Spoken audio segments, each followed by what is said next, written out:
नमस्कार साथियों, एक बार फिर से स्वागत है आप सभी का पॉलिटिकल ज्ञान में। और बिहार में होने वाले 2025 के विधानसभा चुनाव को लेकर इस वीडियो में बात करने वाले हैं, जहां पर आपको बता दें कि इस बार बिहार में कड़ा मुकाबला एनडीए और इंडिया गठबंधन के बीच देखने को मिल सकता है। दोनों ही गठबंधनों में चुनावी और राजनीतिक सरगर्मियाँ काफ़ी ज़्यादा तेज हो गई है, जहाँ पर एनडीए ने आगामी चुनाव में 220 से अधिक सीटें जीतने का लक्ष्य रखा है, जहाँ पर बिहार में बता दें कि 243 सीटें हैं और किसी भी पार्टी को पूर्ण बहुमत की सरकार के लिए 122 सीटों की आवश्यकता होगी। ऐसे में क्या इस बार बीजेपी का एनडीए गठबंधन बाजी मार सकता है, या फिर यहाँ पर इस बार कांग्रेस का इंडिया गठबंधन है वो बीजेपी को हरा सकता है? इस पर सभी की निगाहें टिकी हुई होगी। और 243 में से 122 सीटें कौन सा गठबंधन इस बार हासिल कर सकता है?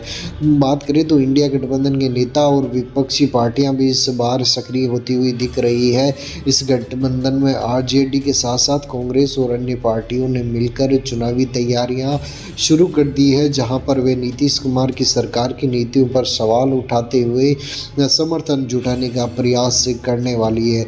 इस बार चुनाव में जातिगत जनगणना और विशेष राज्य के दर्जे के साथ साथ रोजगार जैसे अहम मुद्दों को लेकर इस बार पार्टियां हैं वो मैदान में उतरने वाली है। ऐसे में एक एक करके हमें बिहार के सभी जिलों के चुनावी समीकरण देखेंगे। बिहार में सबसे ज़्यादा सीटें किस पार्टी को मिल सकती है?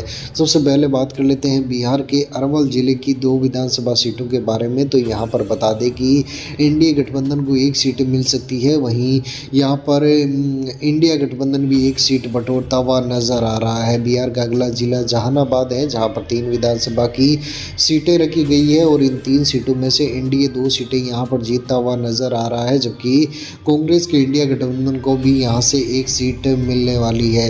बिहार के अगले प्रमुख जिले की बात करें तो बिहार का अगला प्रमुख जिला औरंगाबाद है, जहां पर 6 विधानसभा की सीटें हैं और यहां पर बात करें तो 6 में से 2 सीटें एनडीए गठबंधन को मिलती हुई दिख रही है, जबकि यहां पर इंडिया गठबंधन काफ़ी ज़्यादा मजबूती के साथ उतरेगा। और यहां पर इंडिया गठबंधन है वो 6 में से 4 सीटें बटोरता हुआ नजर आ रहा है, जबकि अन्य पार्टियों का खाता यहाँ पर खाली दिखने वाला है। बात कर लेते हैं बिहार के अगले जिले किशनगंज की। तो किशनगंज में 4 विधानसभा की सीटें हैं, जहाँ पर इस बार बीजेपी और कांग्रेस के बीच कड़ा कांटे का मुकाबला होगा।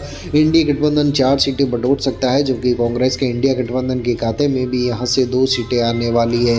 अगले जिले पूर्णिया की बात करें तो पूर्णिया में कुल मिलाकर 7 विधानसभा की सीटें हैं, जहां पर 7 में से 3 सीटें इंडिया गठबंधन बटोर सकता है, जबकि 1 सीट यहाँ से इंडिया गठबंधन के खाते में जाने वाली है। जमुई जिले की 2 विधानसभा सीटों पर चर्चा करें तो यहाँ पर दोनों ही पार्टियाँ 1-1 सीट बटोरती हुई नजर आ रही है, यानी कि एनडीए गठबंधन यहाँ पर 1 सीट बटोर सकता है, जबकि 1 सीट इंडिया गठबंधन के खाते में जा सकती है।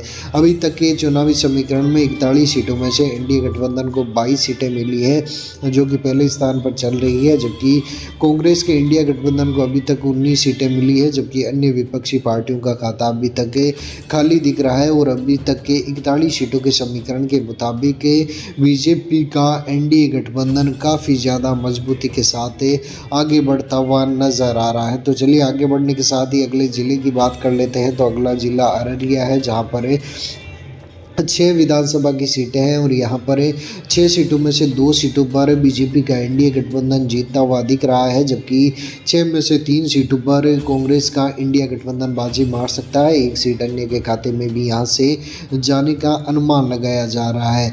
बिहार का अगला जिला बांका है और बांका में 5 विधानसभा की सीटें हैं, जहाँ पर एनडीए गठबंधन 5 में से 3 सीटें बटोर सकता है, जबकि कांग्रेस का इंडिया गठबंधन 5 में से 2 सीटें लेता हुआ यहाँ पर नजर आ रहा है। बिहार की राजधानी पटना की 14 विधानसभा सीटों पर चर्चा करें तो यहाँ पर अच्छा मुकाबला इस बार देखने को मिल सकता है, जहाँ पर 14 में से 10 सीटों पर बीजेपी का एनडीए गठबंधन है वो जीतता हुआ नजर आ रहा है, जबकि कांग्रेस के इंडिया गठबंधन के खाते में यहाँ पर 14 में से 4 सीटें ही जाने वाली है। यहाँ पर पटना में भी एक बार फिर से बीजेपी का परचम इस बार देखने को मिल सकता है। बात अगले जिले की करें तो बिहार का अगला जिला मधेपुरा है और मधेपुरा में 4 विधानसभा की सीटें हैं, जहां पर 1 सीट एनडीए गठबंधन के खाते में जाती हुई नजर आ रही है, जबकि 4 में से 3 सीटों पर यहां पर कांग्रेस का इंडिया गठबंधन बाजी मारता हुआ दिख रहा है। बिहार के अगले जिले खगड़िया की बात करें तो यहां पर 4 विधानसभा की कुल मिलाकर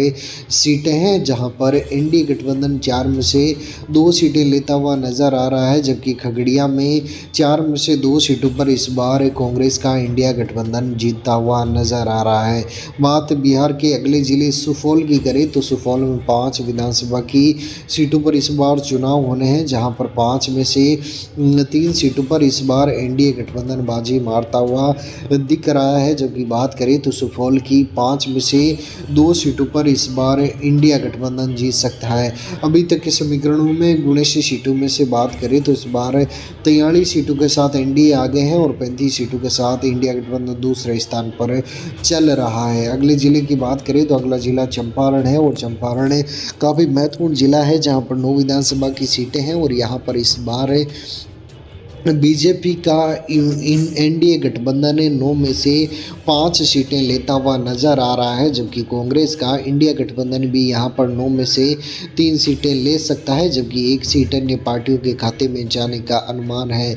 सरण की 10 विधानसभा सीटों के बारे में बात करें तो यहां पर कड़ा कांटे का मुकाबला एनडीए और इंडिया गठबंधन के बीच आप लोगों को देखने को मिल सकता है और दोनों पार्टियां 5-5 सीटें यहां से बटोर सकती है। वैशाली की 8 सीटों की बात करें तो वैशाली की 8 सीटों में से 5 सीटों पर इंडिया गठबंधन जीतता हुआ नजर आ रहा है, जबकि 8 में से 3 सीटों पर यहां पर इंडिया गठबंधन का पलड़ा है वो भारी इस बार दिख रहा है। बात कर लेते हैं बिहार के अगले जिले बेगूसराय की 7 विधानसभा सीटों के बारे में। तो बेगूसराय की 7 विधानसभा सीटों में से इस बार 3 सीटों पर बीजेपी का एनडीए गठबंधन बाजी मारने वाला है, जबकि 7 में से 3 सीटों पर कांग्रेस का इंडिया गठबंधन जीत सकता है, जबकि 1 सीट अन्य पार्टियों के खाते में जाने का अनुमान है। अगले जिले की बात करें तो बिहार का अगला जिला कटिहार है। कटिहार में 7 विधानसभा की सीटें हैं, जहां पर एनडीए गठबंधन 7 में से 3 सीटें बटोर सकता है, जबकि कांग्रेस का इंडिया गठबंधन यहां पर 7 में से 4 सीटें लेता हुआ नजर आ रहा है।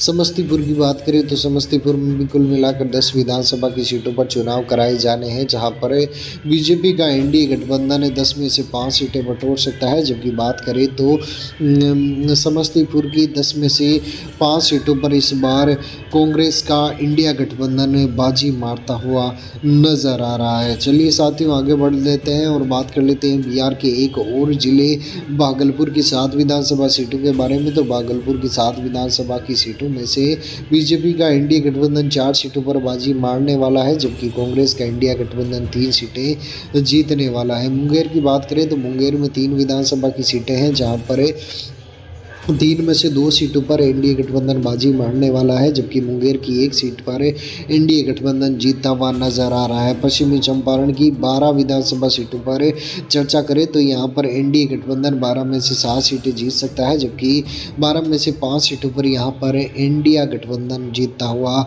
दिख रहा है। साथियों अभी तक हम बिहार की 243 में से कुल मिलाकर 152 सीटों के ताज़ा समीकरण के बारे में चर्चा कर चुके हैं, जहां पर एनडीए गठबंधन ने अभी तक 152 में से 82 सीटें अर्जित की है, जबकि इंडिया गठबंधन के खाते में 152 में से 67 सीटें गई है और 3 सीटें अन्य पार्टियों के खाते में गई है, यानी कि अभी तक के समीकरणों में बीजेपी का एनडीए गठबंधन आगे दिख रहा है। आगे के जिलों की बात करें तो आगे का एक और जिला लखीसराय है। लखीसराय में कुल 2 ही विधानसभा की सीटें हैं, जहां पर दोनों की दोनों सीटें इस बार बीजेपी का एनडीए गठबंधन जीतता हुआ नजर आ रहा है। इंडिया गठबंधन का सुपड़ा यहाँ पर शार्प होने वाला है। शेखपुरा की 2 विधानसभा सीटों पर आगे चर्चा करें तो यहाँ पर एनडीए गठबंधन 1 सीट बटोर सकता है, जबकि कांग्रेस का इंडिया गठबंधन भी यहाँ से 1 सीट लेता हुआ नजर आ रहा है।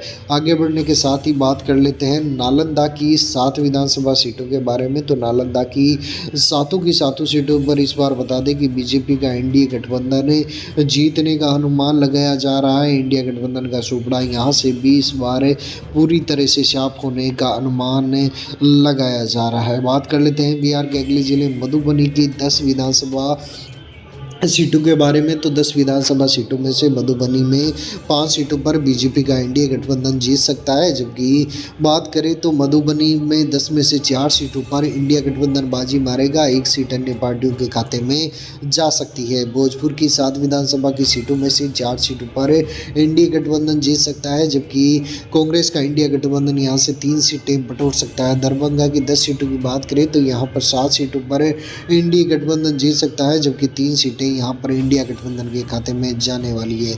अगला जिला मुजफ्फरपुर है, जहाँ पर 11 विधानसभा की सीटें हैं, जहाँ पर एनडीए गठबंधन को 11 में से 5 और इंडिया गठबंधन को 11 में से 5 सीटें मिलने वाली है। गोपालगंज की 6 सीटों के बारे में बात करें तो यहाँ पर भी कड़ा कांटे का मुकाबला दोनों पार्टियों के बीच होगा, जहाँ पर 6 में से 3 सीटें बीजेपी का एनडीए गठबंधन और 6 में से 3 सीटें कांग्रेस का इंडिया गठबंधन जीत सकता है।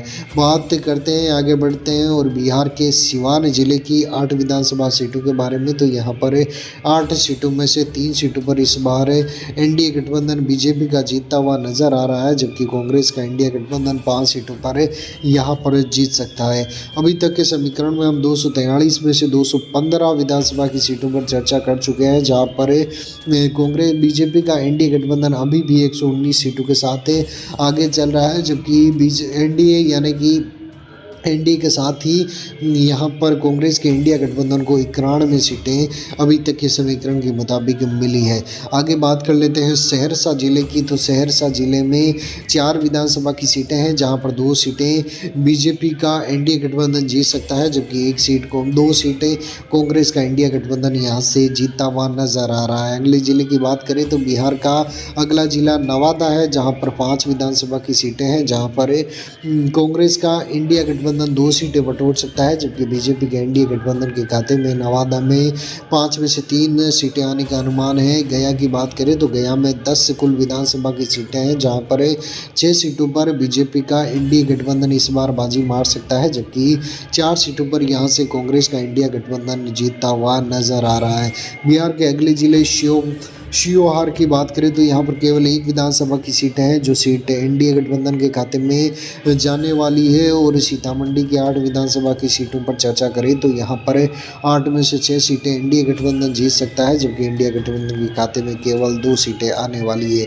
यानी कि कुल मिलाकर हम 243 सीटों के बारे में ताज़ा सर्वे के बारे में जानकारी प्राप्त कर चुके हैं, जहाँ पर 243 में से बीजेपी के एनडीए गठबंधन के खाते में इस बार 136 सीटें आने वाली है। कांग्रेस के इंडिया गठबंधन को 102 सीटें यहाँ से मिल सकती है, जबकि अन्य पार्टियों के खाते में 5 सीटें जाएगी। और जैसा कि हमने आपको वीडियो के शुरू में बताया था कि बिहार में पूर्ण बहुमत की सरकार के लिए 122 सीटों की आवश्यकता होगी, जो आंकड़ा इस बार बीजेपी के एनडीए गठबंधन ने पार कर लिया है। और बीजेपी का एनडीए गठबंधन 136 सीटों के साथ इस समीकरण के मुताबिक और इस एग्जिट पोल के मुताबिक पहले स्थान पर चल रहा है, जबकि कांग्रेस का इंडिया गठबंधन भी 102 सीटों के साथ दूसरे स्थान पर चल रहा है। साथ ही आप बिहार का अगला मुख्यमंत्री किसे देखना चाहते हैं, कमेंट बॉक्स में हमें ज़रूर बताएं। और ताज़ा एग्जिट पोल सर्वे के लिए इस चैनल को सब्सक्राइब ज़रूर कर दें। धन्यवाद।